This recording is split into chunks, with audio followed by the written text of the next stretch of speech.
नमस्कार, live India news में आपका स्वागत है। मैं हूं अशोक शुक्ला और आज मेरे साथ कांग्रेस के वरिष्ठ नेता मुजफ्फर हुसैन साहब मौजूद हैं। सर, लाइव इंडिया न्यूज में आपका स्वागत है। नमस्कार सर, आपसे जानना चाहेंगे कि आप कांग्रेस के बहुत वरिष्ठ नेता हैं और करीब 25 साल से मैं देख रहा हूं कि आप राजनीति में अच्छा रोल अदा कर रहे हैं। इसमें महाराष्ट्र राज्य की जो सिचुएशन है और जो कल आपने देखा, क्या ये संभावना आपको थी? जो कल हुआ है इसको लेकर के मुझे कोई अचंभा नहीं लगा है, मुझे कोई शॉक नहीं लगा है, क्योंकि बीजेपी की राष्ट्रीय पार्टी की अपना एक एजेंडा है और वो एजेंडा है कि देश की तमाम राष्ट्रीय पार्टियों को निस्तनाबूद करना, ख़त्म कर देना। उसी तरह से रीजनल पार्टीज़ जो हैं, राज्य की जो पार्टीज़ हैं, उनको भी ख़त्म कर देना, ये उनकी एक स्ट्रेटेजी है। और उस स्ट्रेटेजी के चलते हुए कहाँ पर केंद्र के अंदर जो राष्ट्रीय पार्टी हैं तो किसको आईबी में, सीबीआई में, इनकम टैक्स में, ईडी में, अब इतने साल जब सत्ता में लोग रहे हैं तो कहीं ना कहीं से कुछ ना कुछ खामियां निकाल करके वो प्रूव होना नहीं होना, वो तो जुडिशरी की बात आ गई। वो तो पता नहीं कितने साल तक वो मसले और कायदे कानून में वो पेचीदगियाँ फंसी रहेगी। मगर इस तरह से आप देख सकते हैं कि कांग्रेस के वरिष्ठ नेताओं को, समाजवादी के वरिष्ठ नेताओं को, बीएसपी के वरिष्ठ नेताओं को, ऐसे तमाम पार्टी के नेताओं को कहीं ना कहीं कायदे कानून, ईडी सब में उलझा के रखना। और जो पार्टियां, रीजनल पार्टियां इनके साथ थी, अब विशेषतः महाराष्ट्र में 25 साल इनकी सेना के साथ युति रही, मगर अचानक जब सेना एनसीपी और कांग्रेस के साथ सत्ता में चली गई तो बीजेपी को ये बात कुछ हलक से उतरी नहीं। एक अपना ईगो, उनका एक अहंकार कहीं ना कहीं उसे ठेस लगा। और जहाँ तक कि मेरी मालूमात है, ये पिछले 1.5 साल से ये सारी बातें चल रही थी। हम बीजेपी को रोज़ सुन रहे थे। चंद्रकांत पाटिल जी कह रहे थे बस 10 तारीख को ख़त्म होगा, मई को ख़त्म होगा, जून को ख़त्म होगा, अप्रैल को ख़त्म होगा। तो आज सेना को निस्तनाबूद कर देना, सेना के नेतृत्व को निस्तनाबूद कर देना, ये एक स्ट्रेटेजी का पार्ट है।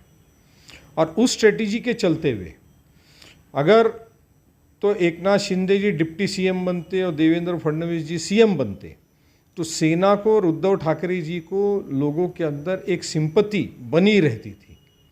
उस सिंपैथी को ख़त्म कर देना है। 50 आमदार, 40 और 10 अपक्ष मिला करके जो भी लोग हैं वही ओरिजिनल सेना है, ये इलेक्शन कमीशन को दिखाना है। और उद्धव जी के पास से सेना की भागदौड़ और सेना का सिंबल भी छीन लेना है। ये उसका एक स्ट्रेटेजी का मूव है, स्ट्रेटेजी का हिस्सा है। इसलिए मुझे इस बात से कोई अचंभा नहीं लगा। आपको क्या लगता है कि जिस तरीके से अभी एकनाथ शिंदे को सीएम बनाया खुद, इसका क्या आने वाले दिनों में रिजल्ट पता चलेगा? क्योंकि जिस तरीके से आप बता, अगर सिंबल छिन गया तो शिवसेना पूरी तरीके से लुट गई। दो चीज़ होगी कि जो शिवसेना की जो घटना है, कॉन्स्टिट्यूशन है, उसके तहत उसे जो हमने टीवी में जो मीडिया में देखा, सुना और पढ़ा, उसके तहत तो वो पॉसिबिलिटी, शक्यता बहुत कम रहेगी कि वो सिंबल ले पाएंगे। मगर जिसके हाथ में लाठी उसकी भैंस, आज देश में हम देख रहे हैं कि एक तरफ 16 आमदारों को डिस्क्वालिफिकेशन की नोटिस डिप्टी स्पीकर देते हैं, उसी डिप्टी स्पीकर और स्पीकर की अपॉइंटमेंट का विषय सुप्रीम कोर्ट में 6-8 महीने से प्रलंबित है, वो बोर्ड पे नहीं आता है। मगर 16 लोगों का डिस्क्वालिफिकेशन का विषय संडे सबमिट करते हैं, मंडे को बोर्ड पे आता है और मंडे शाम को कोर्ट कह देता है कि 11 जुलाई तक इस पे कोई निर्णय नहीं होगा। राज्यपाल जी बीमार रहते हैं, तुरंत आते हैं, विरोधी पक्ष नेता उनको मिलते हैं और उसी दिन रात को लेटर निकल जाता है कि सरकार को अपना बहुमत सिद्ध करना है। सुप्रीम कोर्ट में हियरिंग होती है। सुप्रीम कोर्ट ये लाइन लेती है कि वो 16 आमदार का विषय से इस विषय का कोई संबंध नहीं है। तो मैं कहना ये चाहता हूँ कि जिसकी लाठी उसकी भैंस। अगर कॉन्स्टिट्यूशन भी, घटना भी पार्टी का अगर शिवसेना के हक में है, मगर लिटिगेशन तो खड़ा हो ही कर सकते हैं ना। लिटिगेशन इलेक्शन कमीशन के दरबार में, कोर्ट में, ये लिटिगेशन चलता रहेगा साल, 2 साल, 2.5 साल तक के, जब तक के चुनाव आ जाएंगे।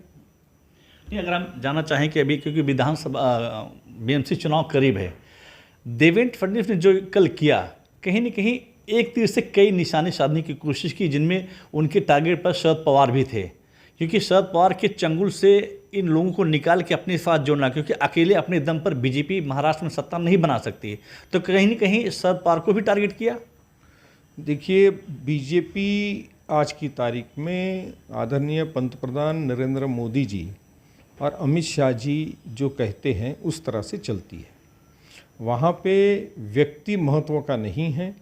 बीजेपी की जो स्ट्रेटजी है, केंद्र की जो स्ट्रेटजी है, उसके अंदर इंडिविजुअल व्यक्ति महत्व, देवेंद्र फडणवीस जी उनके लिए महत्व का नहीं है, उनके लिए 2024 की लोकसभा महत्व की है। देश के अंदर की इकोनॉमिकल कंडीशन हो, बेरोज़गारी की बातें हों, दुनिया भर की बातें जो विरोधी पक्ष उठा रहा है, इन सारी मुद्दों के चलते हुए उनको पता है कि हमको 80% हिंदुत्व वोट कंसोलिडेट करना है एक तरफ, और बीजेपी के सिंबल पे करना है, वो उनके लिए महत्व का है। इसके लिए वहाँ पे देवेंद्र फडणवीस जी उनके लिए महत्व के नहीं है। तो ये थे मुजफ्फर हुसैन साहब, जिनका साफ कहना है कि बीजेपी के लिए इम्पोर्टेंट व्यक्ति नहीं है बल्कि सत्ता इम्पोर्टेंट है, क्योंकि 2024 का जो चुनाव है सामने है और हिंदुत्व के मेन एजेंडों के लिए बीजेपी सामने आएगी और उसको सरकार बनाना है। क्योंकि जिस तरीके से कल 3 बजे तक देवेंद्र फडणवीस को सीएम की शपथ लेनी थी और एकनाथ शिंदे को डिप्टी सीएम, कहीं ना कहीं अमित शाह ने पूरे गेम को पलट दिया और 2024 के निशाने को ध्यान में रखते हुए कहीं ना कहीं फडणवीस को डिप्टी सीएम का पद स्वीकार करने के लिए मजबूर कर दिया। Ashok Shukla, live India news, Mumbai. आप देख रहे हैं लाइव इंडिया न्यूज चैनल, रोचक खबरों का नया अंदाज। लाइव इंडिया न्यूज चैनल पर अपडेट खबरें देखने के लिए चैनल को सब्सक्राइब, लाइक और शेयर जरूर करें।